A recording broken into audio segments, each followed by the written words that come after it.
Stop being so insecure. He's just a backup in case we don't work out. She said about the guy she'd been sending nudes. I said, makes sense. Changed the locks and packed her things while she was at work the next day. She came home to boxes and started banging on the door. I opened it and said, good thing you have a backup. Call him, and closed the door. She called him crying right there. He hung up on her. Hey viewers, before we move on to the video, please make sure to subscribe to the channel and hit the like button if you want to see more stories like this. Thanks. I'm a 28-year-old guy, at the time, 30 now, working as a project manager for a mid-sized tech firm. Nothing glamorous, but it's stable, pays the bills, and lets me save for the future. I met Emily, 27F then, about 3 years earlier through a mutual friend at a barbecue. She was outgoing, funny, and had this energy that pulled me in. I was coming off a rough breakup from college, so I took things slow, but she pursued me hard. Texts all day, surprise dates, the works. We clicked, or at least I thought we did. From the start, I was all in. Emily was going through a tough spot. She'd just lost her job as a graphic designer due to company layoffs, and her freelance gigs weren't steady. I stepped up without hesitation. I covered her share of the rent when we moved in together after a year. Our cozy 2-bedroom apartment in the city outskirts. I helped her update her portfolio, even stayed up late proofreading her pitches to clients. When she got stressed, I'd cook her favorite meals or plan low-key weekends to recharge. I wasn't perfect, but I was loyal. No games, no wandering eyes. I pictured a future, marriage, maybe kids down the line. She said the same, or at least acted like it.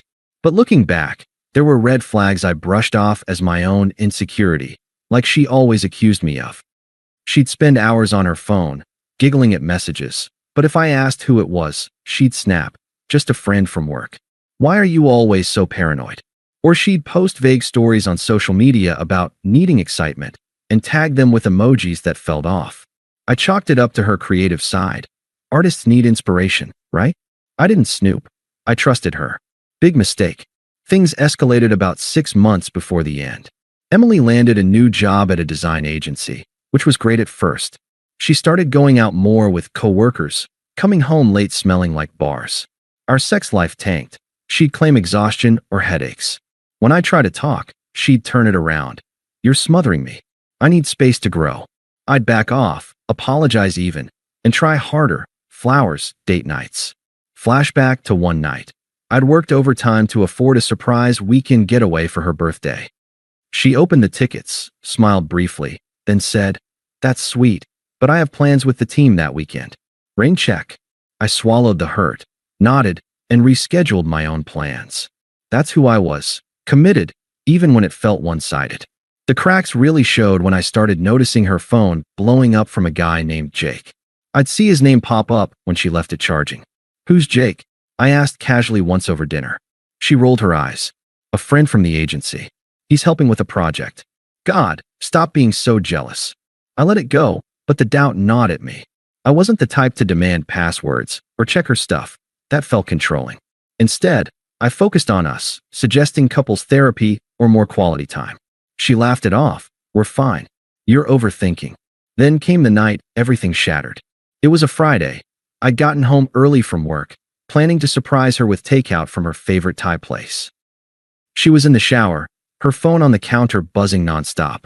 I wasn't trying to pry, but a notification flashed, a photo preview from Jake. Curiosity got me. I unlocked it. We had each other's codes for emergencies. What I found hit like a gut punch. Dozens of messages, flirty at first, then explicit. Nudes she'd sent him, recent ones, from our bathroom. Texts like, "Can't wait to see you again," and his replies, "You're so much hotter than my ex." But the worst? Her explaining me away. "Don't worry about my boyfriend. He's just stable. You're the fun one." I felt sick. My hands shook as I scrolled, piecing it together. This had been going on for months. I put the phone down, sat on the couch, and waited. When she came out, towel wrapped and humming, she saw my face and froze. I didn't yell or throw things. My voice was steady, even if my chest felt like it was caving in. "Emily, we need to talk."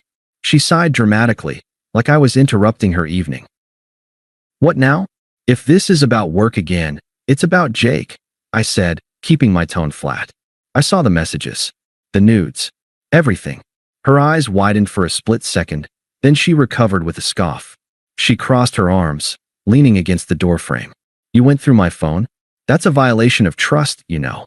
I stared at her. You're sending nudes to another guy, and you're mad at me for seeing a notification? She rolled her eyes, walking over to grab her phone. It's not what you think. Jake's just a friend. We flirt sometimes. It's harmless. Everyone does it. Harmless. I echoed, my mind reeling. You called him your backup. Said I'm just stable. That's not flirting. That's cheating. She laughed, a sharp, dismissive sound that cut deep. Oh, come on. Stop being so insecure. He's just a backup in case we don't work out. You know, like insurance. Relationships aren't guaranteed, right? I mean, you've been so boring lately. Always working, never spontaneous. Jake gets my creative side. He makes me feel alive. I felt the words like slaps, but I didn't react. Inside, confusion swirled. How had I missed this? Was I really that blind? But outwardly, I stayed calm. So, you're keeping options open while I pay the bills and support you? She shrugged, scrolling through her phone like we were discussing the weather. Look, it's not cheating if nothing physical happened. We just talk. And yeah, maybe I've thought about it. If things with you keep dragging. But you're twisting this. Everyone has backups these days. It's practical. If you weren't so clingy, maybe I wouldn't need one. Her logic twisted like a knife. Practical? I thought of all the nights I'd held her through panic attacks about her career, the money I'd lent for her art supplies. Clingy? I've been here for you, Emily. Through everything. She smirked, tucking her hair behind her ear. And I appreciate that. But let's be real. You're safe, not exciting. Jake challenges me. If you can't handle a little competition, maybe you're not ready for a real relationship. She paused, her tone turning smug. Honestly, I was going to tell you eventually. This just speeds things up.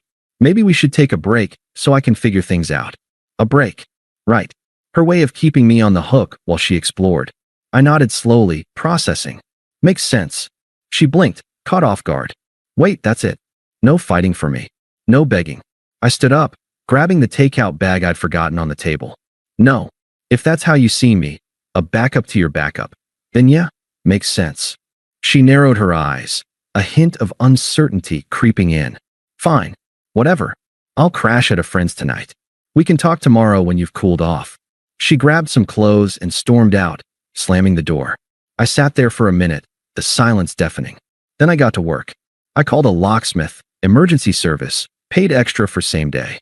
While they changed the locks, I packed her things. Clothes in suitcases, art supplies in boxes, everything neatly labeled. No damage, no pettiness. Just efficient detachment. By morning, it was done.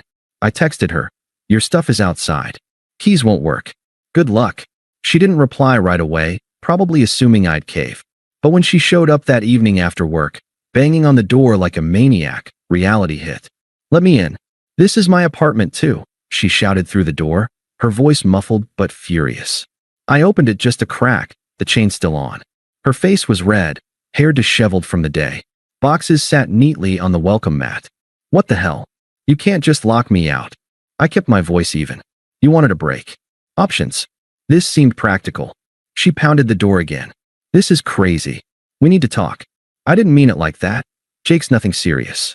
Come on, open up. Good thing you have a backup, I said calmly. Call him.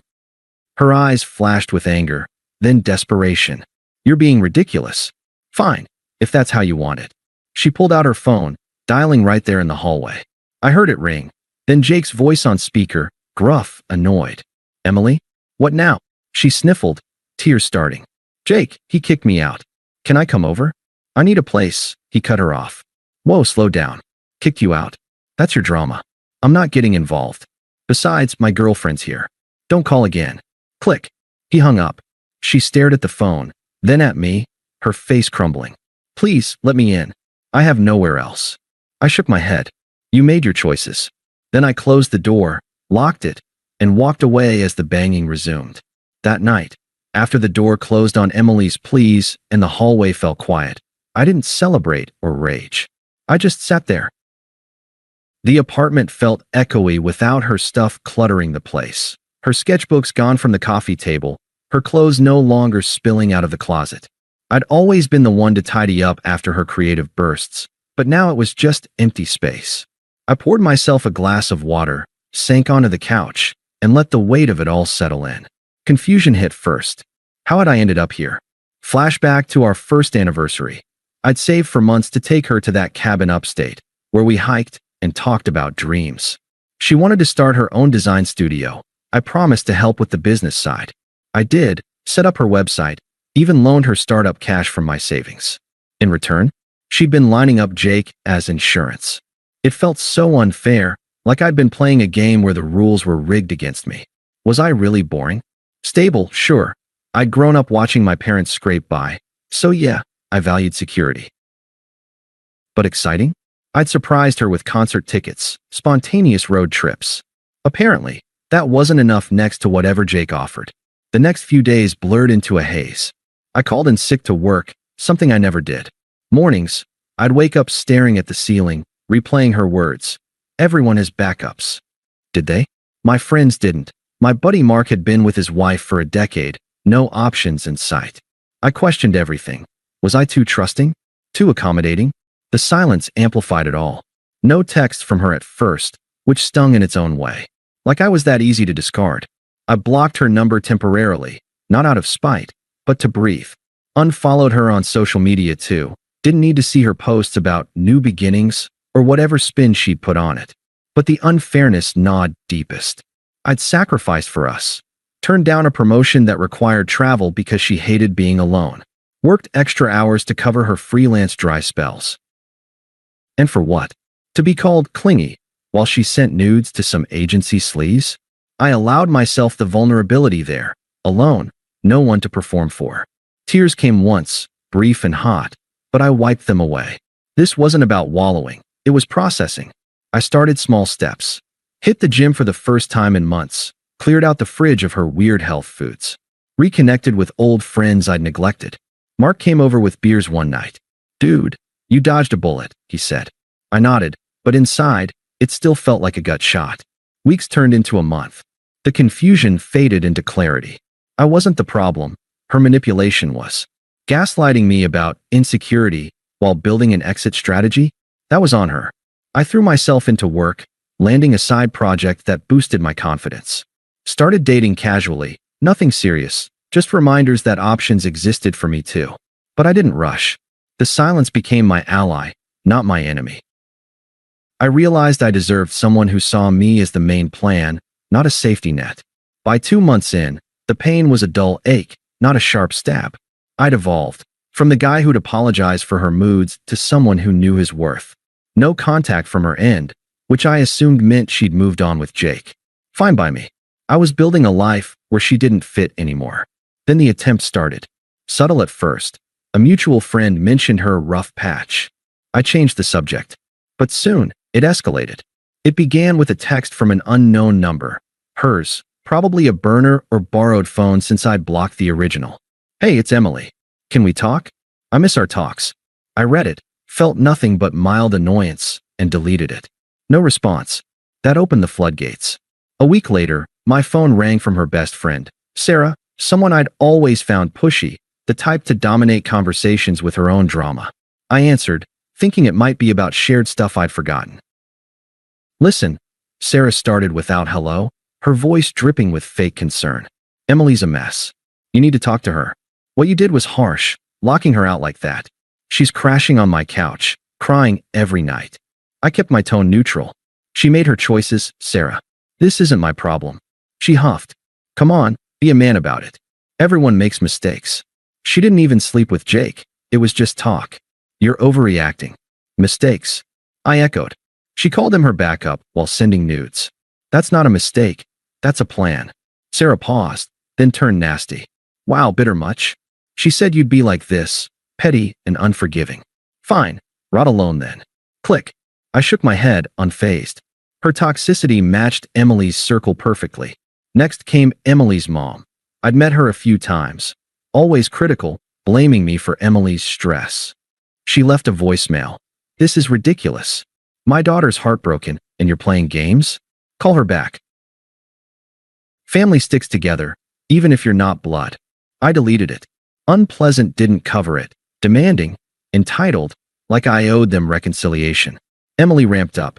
Voicemails poured in. First apologetic. I screwed up. Jake was nothing. I was scared of commitment. Please, let's meet. I still love you. Then pleading. I have nowhere stable. Work's shaky. The agency's cutting hours. Remember how you helped me before? I need that now. Desperation crept in, her voice cracking. She showed up at my building one evening, buzzing the intercom relentlessly. I answered from upstairs. Emily, go home. I don't have one, she shouted, audible even through the speaker.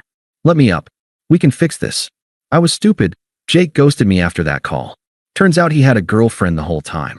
Used me for fun. Karma's first real bite. I'd heard whispers from mutuals. Jake was known around the agency as a player, bouncing between women. Apparently, after hanging up on her, he spread rumors, called her clingy and desperate, even hinted at the nudes to colleagues. Her reputation tanked, clients pulled back, and she got demoted. Friends distanced themselves. Turns out, some knew about the cheating and sided against her. She was isolated, scraping by on Sarah's couch, her exciting life unraveling. But I felt no sympathy. Sounds rough, I said flatly. But you had your backup. She banged on the door below. Don't throw that in my face. I was wrong, okay? Begging now, happy? Take me back. We were good together. No, I replied.